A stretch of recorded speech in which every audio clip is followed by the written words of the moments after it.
Les Audacieuses, c'est le premier podcast Société de Podcasters Média. Il recueille les confidences de femmes de tous âges, de toute culture, de tout milieu, qui un jour ont osé. Alors ces femmes audacieuses, je les invite à mon micro. Je suis Carole Renucci, journaliste, et pour moi aussi, l'audace est un carburant. J'étais enseignante à la campagne, dans les banlieues, dans le 20e arrondissement de Paris, puis rédactrice en chef d'Enfants Magazine, avant de devenir directrice de Notre Temps, le premier magazine français avec ses 5 millions de lecteurs. Aujourd'hui, je dirige Podcasters Média, j'anime le podcast Les Audacieuses et je suis surtout très fière et très heureuse de vous retrouver tous les 15 jours pour une nouvelle vie et un nouveau défi. Vous avez vraiment le sentiment d'être une audacieuse, Catherine Grangeard ?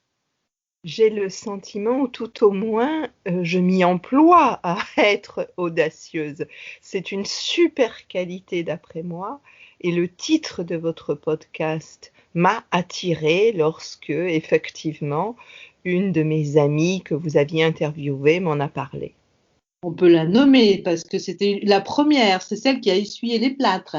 Donc oui. Marina Tomei, cette femme qui est merveilleuse évidemment, qui se bat, qui a un combat, d'ailleurs on va peut-être en parler assez rapidement, sur la question de l'âge et notamment de l'employabilité des comédiennes passées la cinquantaine. Donc racontez-moi vous, Catherine, ce que vous faites et en quoi vous vous sentez audacieuse.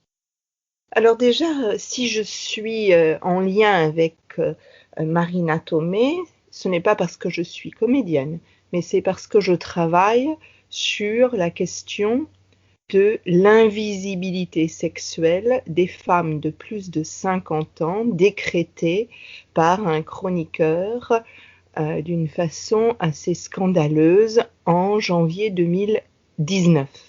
J'ai depuis écrit un livre, Il n'y a pas d'âge pour jouir, sorti chez Larousse en octobre 2020. Je suis psychanalyste, je suis psychosociologue et la question soulevée par la sexualité est évidemment au cœur de mon travail, dans mon cabinet, sur mon divan en permanence. Catherine, est-ce que c'était déjà une audace de manifester pour les femmes de plus de 50 ans et encore davantage quand il s'agit de leur sexualité ? Oui et non. L'audace réelle, c'est de nommer un livre « Il n'y a pas d'âge pour jouir ». Ça, franchement, Larousse m'a proposé ce titre. J'ai dit mais non, c'est pas possible. On va les appeler les invisibles. Or, il y a déjà des livres, il y a déjà des films, il y a des documentaires. Donc, ça n'allait pas, ça allait se mélanger et introduire des ambiguïtés. Donc, ce n'était pas possible. Je pense que l'audace, c'est d'aller dans des zones d'inconfort, de se risquer à quelque chose. Et là, oui, vous voyez, pour le coup, Carole, je trouve que le titre de cet ouvrage, qui n'est pas un livre de sexologie, je suis psychanalyste, c'est-à-dire que je m'occupe de beaucoup de choses, dont la sexualité, mais du sujet dans sa globalité, bien sûr. Et il n'y a pas d'âge pour jouir, c'est quelque chose qui est marketing, me semble-t-il, et ça me dérangeait au début. Et là où j'ai accepté, c'est qu'il peut-être il est important de provoquer un peu et de favoriser la main qui va se diriger vers un livre que les lecteurs et surtout les lectrices d'ailleurs peuvent ne pas connaître et vont ainsi voir pourquoi il y aurait ainsi une association d'idées entre l'âge des femmes et la retraite sexuelle. Et ça me paraît très très répandu dans la population et c'est vraiment un problème, ce préjugé. Alors, est-ce que le problème de la jouissance, c'est celui de l'homme vis-à-vis de la femme, tel qu'il était sans doute posé par le monsieur que vous avez évoqué, ou est-ce que c'est un problème du regard des femmes sur les femmes ? Le regard des femmes sur les femmes et le regard des hommes sur les femmes s'articulent. En fait, s'il n'y avait pas de préjugés, dans notre société, la question ne se poserait pas. On ne se pose pas la question du désir des hommes après 50 ans, voyez-vous. Et donc, il y a depuis la nuit des temps quelque chose de la sexualité féminine qui est resté vraiment tabou, caché et associé à la reproduction. Donc, lorsque les femmes, après la ménopause, n'ont plus la capacité d'enfanter, seraient-elles donc obsolètes en termes de sexualité? Il y a toute une question du regard des hommes sur la jeunesse, le corps désirable des femmes, qui est à la fois fabriqué par des médias et en même temps extrêmement introjecté. Introjecté, ça veut dire, vous voyez, comme une injection, on voit bien, boum, la piqûre, et à l'intérieur de nous, nous avons des stéréotypes, etc., qui d'ailleurs créent beaucoup de complexes si les corps ne correspondent pas à ce qui est décidé comme désirable dans une société, un temps T, et ça bouge, ça n'est pas la même chose au fur et à mesure des époques, ni de la géographie, bien évidemment. Alors, vous ne croyez pas, Catherine, qu'on a un peu régressé sur cette question-là? Je m'explique, il y a 10-15 ans, des personnes qui s'opposaient aux jeunes femmes qui étaient exhibées à la une de certains magazines féminins, hein, comme le Elle, le Marie-Claire, qui avaient 16-18 ans. On y affichait la jeunesse, la maigreur. C'est un peu passé, il y a eu, j'irais, quelques mouvements, mais aujourd'hui, j'ai bien le sentiment qu'on y est revenu. Donc, est-ce que ce mouvement-là, vous l'avez noté? Oui, bien sûr, il y a des va-et-vient permanents et il y a quelque chose qui ulcère un certain nombre de femmes en permanence, elles se mobilisent et puis ensuite les médias en tiennent un peu compte, le body positive par exemple, mais ça revient. Ça revient, il y a eu une loi pour que les mannequins ne soient ni trop jeunes ni trop maigres, mais néanmoins l'IMC de 18 n'est pas tout à fait respecté parce que les mannequins se pèsent et puis ensuite elles vont se faire vomir parce que les couturiers continuent à souhaiter que ce soit des porte-manteaux et non pas des femmes que l'on regarde.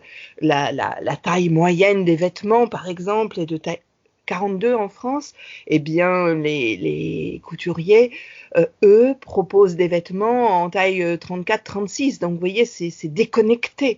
Et moralité, les vêtements tombent moins bien puisqu'ils ont été coupés pour certaines morphologies.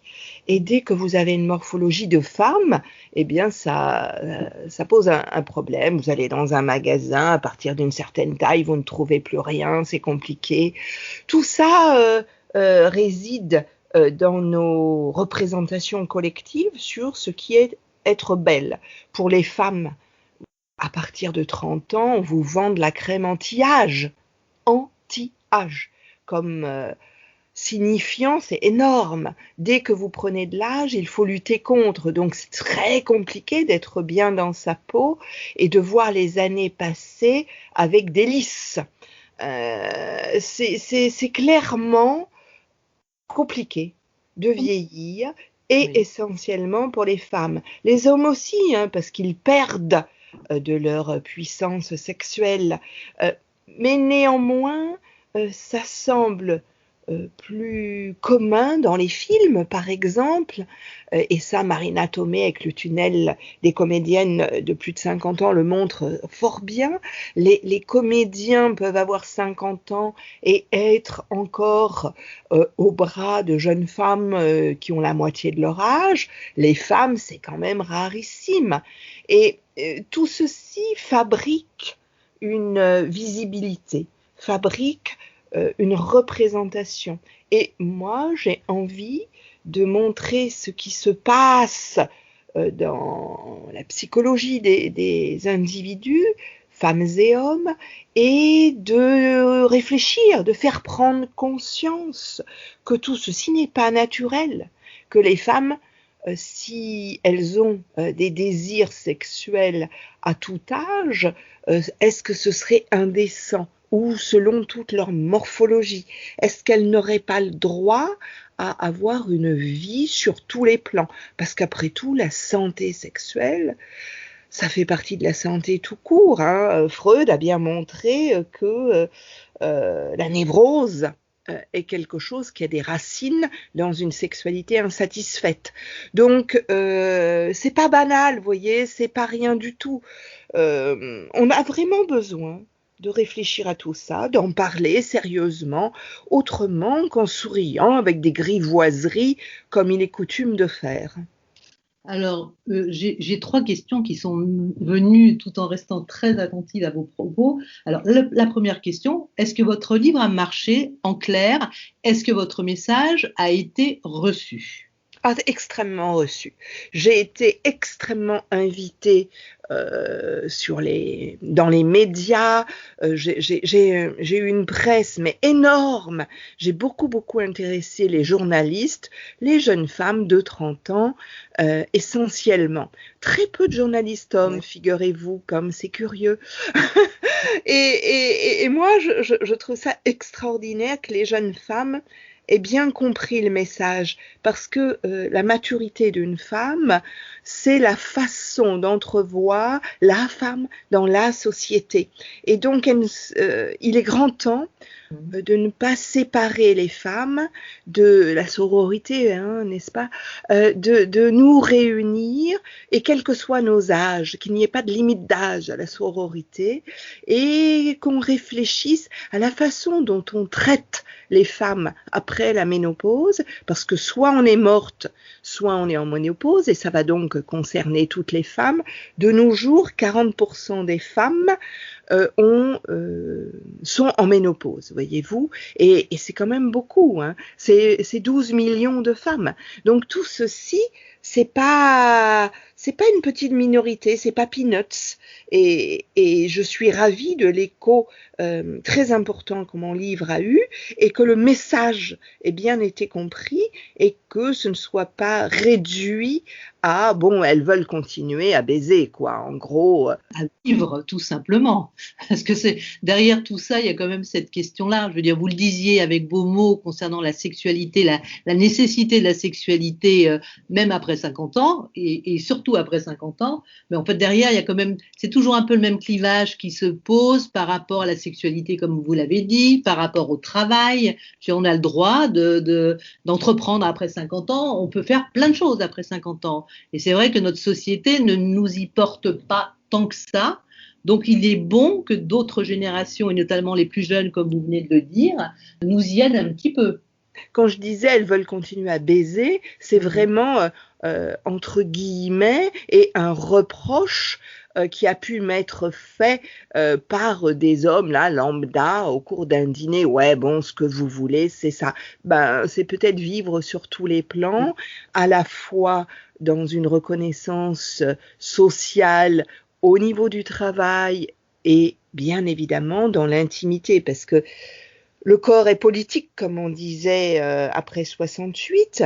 La sexualité, c'est également politique, non pas dans le sens politicien, mais une façon de situer les corps et les femmes dans le grand monde, et non pas comme objet. Parce que c'est vraiment, derrière tout ça, les femmes sont-elles sujets de leur sexualité, ou ont-elles comme droit d'être sujet complet de leur sexualité, avec évidemment des moments où il y a une alternance entre objet et sujet, objet et sujet. C'est probablement le jeu sexuel qui se déroule là. Il est super important de montrer qu'une femme après 50 ans, si elle désire, elle n'a pas à être mise au rencard par d'autres, ni caricaturée comme étant insatiable. Il y a dans tout cela la reconnaissance du fait que nous souhaitons nous définir par nous-mêmes, et non pas être définis de l'extérieur, que ce soit par la société, ou que ce soit, donc société, médias, etc., ou que ce soit par l'homme qui, lui, pourrait être sujet de son désir et dire non, vous savez, moi, les femmes, après tel âge, je ne trouve pas que leur corps soit magnifique du tout, avait dit le fameux chroniqueur. Absolument, et on s'en souvient bien. Alors, moi, j'ai oublié son nom, je plaisante évidemment, c'est une petite taquinerie. J'ai une double question, vous avez commencé à y répondre, mais j'y vais quand même. Comment fait-on aujourd'hui, quand on est une femme, pour aimer davantage son corps? Parce qu'il y a un vrai sujet autour de cette question. Beaucoup de femmes n'aiment pas, et quasiment depuis l'enfance ou l'adolescence, leur corps. Donc ça, c'est un sujet. Et comment fait-on pour trouver la bonne distance entre ce que l'on est et le désir de l'autre? Autrement dit, comment fait-on pour ne pas être trop dépendant du désir de l'autre, pour être soi, tout en, comme vous l'avez dit là à l'instant, c'est les fameuses oscillations entre l'objet et le sujet que vous avez évoqué, donc tout en se rendant quand même désirable. Bien sûr, Carole. Et il n'y a pas de recette universelle parce que chaque femme a une personnalité, une histoire. Et donc, en fonction de ce qui nous a constitués, depuis notre plus jeune âge et jusque probablement au dernier souffle, nous aurons une façon de nous situer dans notre vie. Et ça évolue. C'est pour ça que le mot audacieuse m'intéressait vraiment énormément, parce que audace, ça veut dire oser, ça veut dire se risquer, ça veut dire prendre des risques, ça veut dire avoir un peu peur d'aller dans des terrains inconnus, dans des zones d'inconfort, et se confronter à des choses qu'on ne maîtrise pas et sur lesquelles on va essayer d'évoluer. Et je crois que c'est tout ça la réponse à votre question. C'est que chacun aussi, bien sûr, on ne va pas opposer les uns et les autres, chacune et chacun dans nos vies, selon les étapes de nos vies, eh bien, nous avons recours à certains aspects de notre personne. Et parfois, on est plus en forme, parfois, c'est plus compliqué, le contexte est plus difficile. Et donc, ce n'est pas exactement pareil pour chaque personne en permanence. Et évidemment, entre les uns et les autres, ce n'est pas exactement pareil non plus. Voilà. Donc ça, c'est pas pour éluder la question. C'est juste un rappel que nous ne pouvons pas nous comparer. Tout ce que nous pouvons faire, c'est se dire que si on a le désir de quelque chose, eh bien ça vaut le coup d'y aller. Ça vaut le coup et c'est même ça peut-être vivre. Et peut-être que l'on soit petit, enfant, ado ou vieille, nous avons, tant qu'on est en vie, quelque chose de passionnant qui est toujours d'aller vers une autre partie de nous qui n'est pas dans le quotidien, qui permet de voir si ça on sait le faire. Et c'est même hyper excitant. Parce que ça fait plaisir, parce qu'on est vachement fier de soi, parce que tout ça. Et donc moi, je m'encourage moi-même et j'encourage tout le monde à aller dans ces zones d'inconfort plutôt que de ronronner, parce que finalement, on s'ennuie énormément. Et d'osciller entre objet et sujet, c'est ce qui fait que la vie est vivable. Parce que si on est toujours sujet, soi-même on n'en peut plus, et puis les autres ne vont pas nous supporter non plus. Mais ceux qui sont toujours objets, c'est pareil. Ils n'existent pas suffisamment en tant qu'eux-mêmes, ils s'oublient beaucoup trop, ils sont à disposition, etc., etc.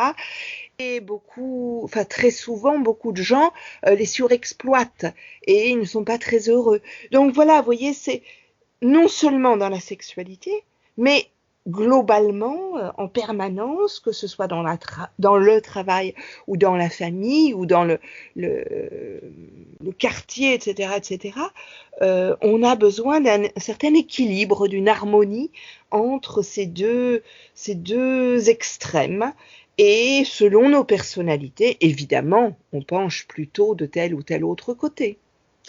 Alors, Catherine, j'ai une question par rapport à l'apprentissage. Apprendre, on apprend toute sa vie, mais pendant très longtemps, on estimait que les jeunes ne savaient rien et les vieux savaient beaucoup. Est-ce que vous avez le sentiment qu'aujourd'hui, vous qui écoutez beaucoup de personnes, que les plus âgés, donc allez, on va dire ceux qui ont passé la cinquantaine, comme ceux qui ont 20-30 ans aujourd'hui, ont le sentiment que chacun sait des choses et qu'on a tout à gagner à échanger les uns avec les autres. Est-ce que ça, c'est un sentiment ou une espèce de pensée un peu commune selon vous? Oula, moi je vous trouve très optimiste. Actuellement, les boomers Oui. sont vraiment décriés. Et je viens de faire un énorme travail sur les boomers et les millennials parce que justement, il s'agit de réunir les différentes générations et non plus de les opposer. Je crois que dans notre époque actuelle, on ne cesse d'opposer des groupes les uns aux autres. On sectionne en fonction de quelques caractères et du coup, il y a des regroupements identitaires catastrophiques, comme si quelques-uns de nos éléments nous caractérisant allaient réussir à nous définir entièrement. On est dans une opposition du nous, eux, de pire en pire. Donc les boomers, euh, parfois, tiennent des discours sur les jeunes avec une génération qui aurait tout, qui voudrait que tout leur tombe tout cuit dans le bec, qui sont flemmards, etc., etc., etc. Et les millennials, les boomers qui nous cassent les pieds, qui savent tout, donc une sorte de conflit de génération. Je ne sais pas si vous avez vu les titres de certains articles récemment, ça m'avait fait froid dans le dos. C'était uniquement conflit entre les générations, guerre entre les générations, comme si une seule date de naissance suffisait à nous rendre identiques, comme si on ne s'était pas heurtés les uns aux autres, nous les boomers, et comme si on ne voyait pas chez les jeunes du harcèlement. Il y a même eu des morts récemment dans des collèges, dans des rixes en banlieue parce que ils s'affrontaient entre jeunes. Donc vous voyez, on a besoin de dire que les jeunes, pendant la crise Covid, ont témoigné d'une solidarité exceptionnelle avec les générations plus âgées. Et puis en général, que ce soit dans les familles ou ailleurs, il y a une solidarité, par exemple financière, avec les plus jeunes. Donc, je dis bien en général, hein, naturellement.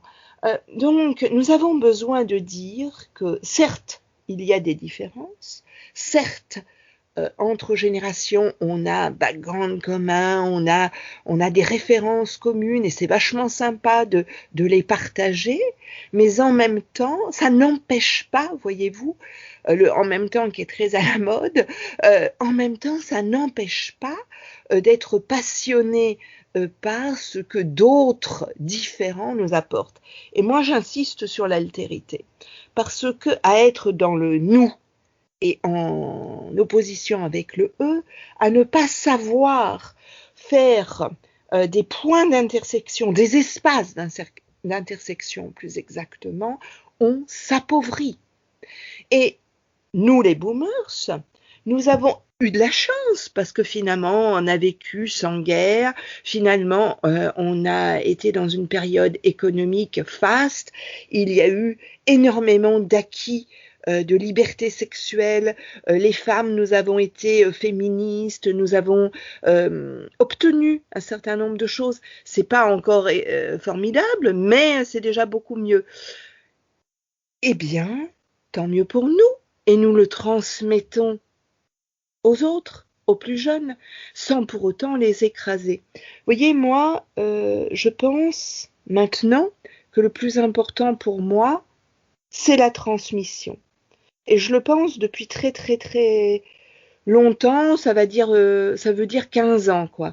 Et vous m'aviez dit hors antenne, où est-ce que je me suis sentie la plus audacieuse?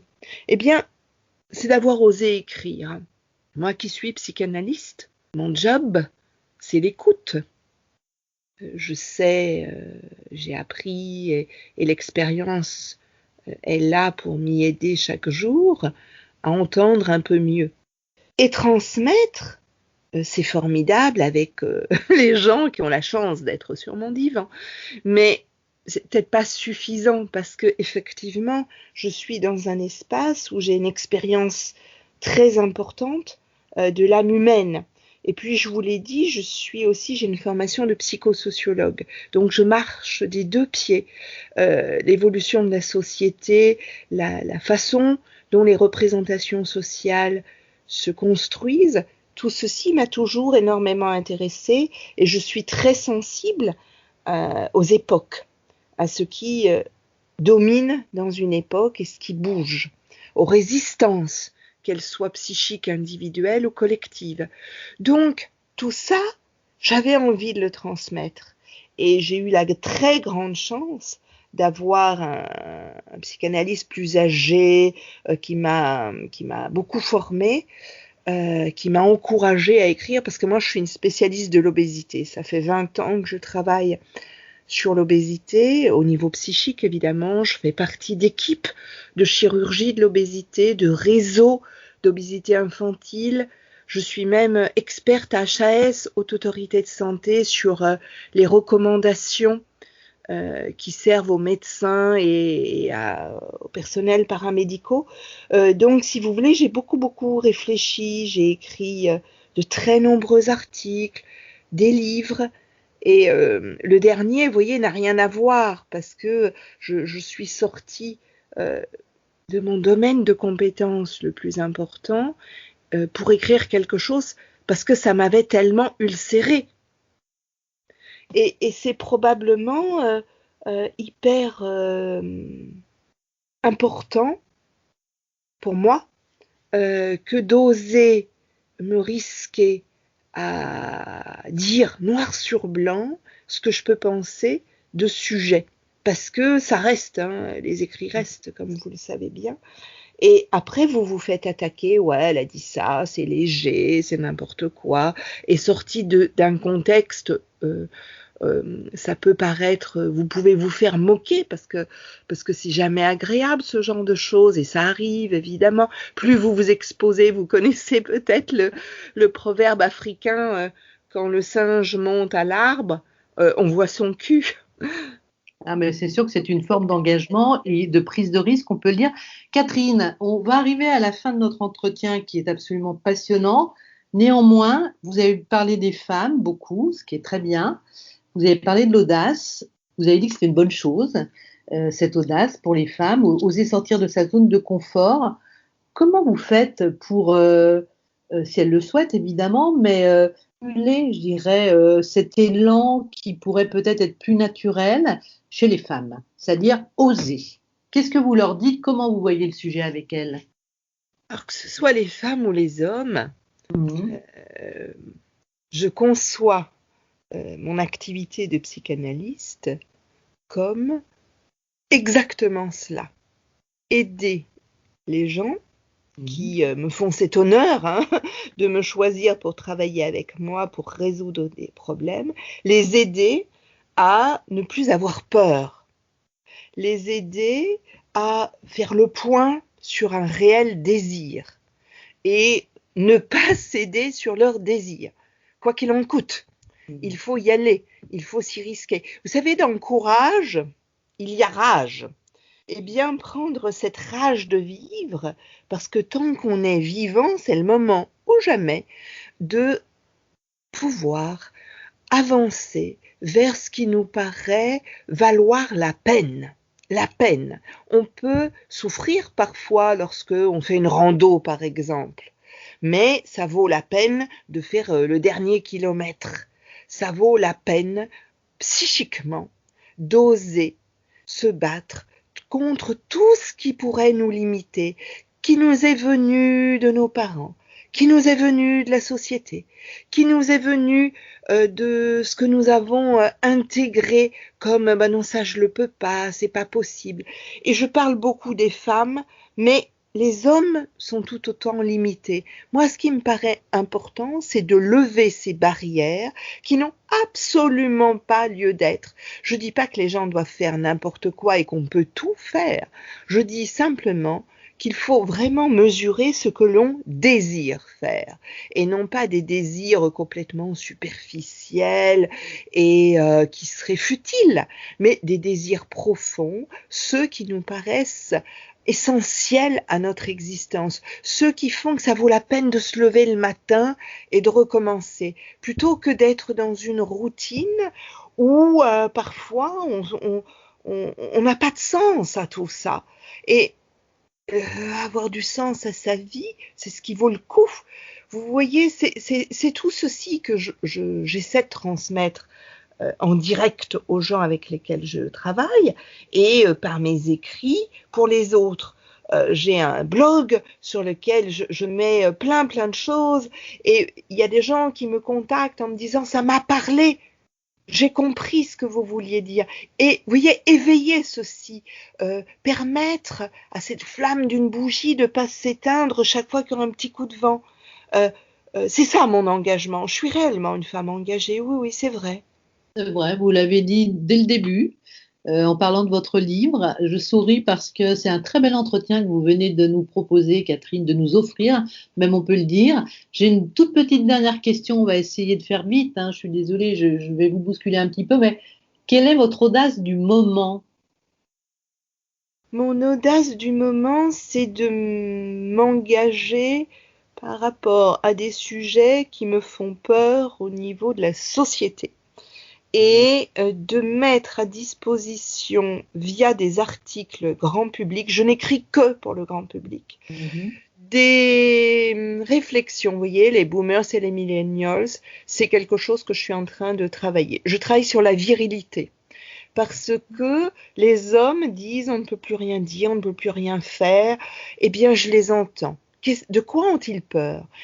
Est-ce qu'ils ont vraiment peur de ce que les femmes leur prennent? Finalement, elle leur offre beaucoup de choses. Je vais reprendre votre verbe.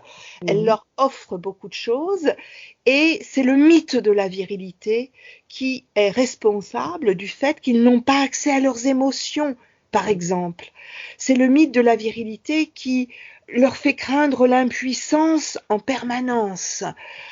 Et tout ceci, j'ai envie de le transmettre parce que ça va carrément changer le monde, Carole. Le fait que Catherine. Et vous avez raison, il faut mettre la barre toujours très très haut. Enfin, ça, c'est mon point de vue.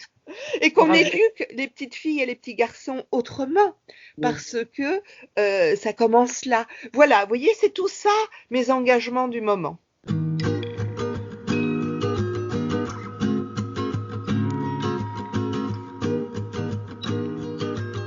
Merci d'avoir écouté avec nous ce nouveau numéro des Audacieuses.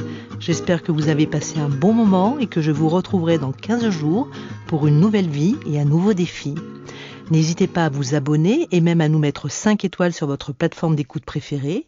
Vous pouvez aussi découvrir ou redécouvrir toutes nos Audacieuses, disponibles sur toutes les plateformes d'écoute de podcast et sur celle de podcastersmedia.com.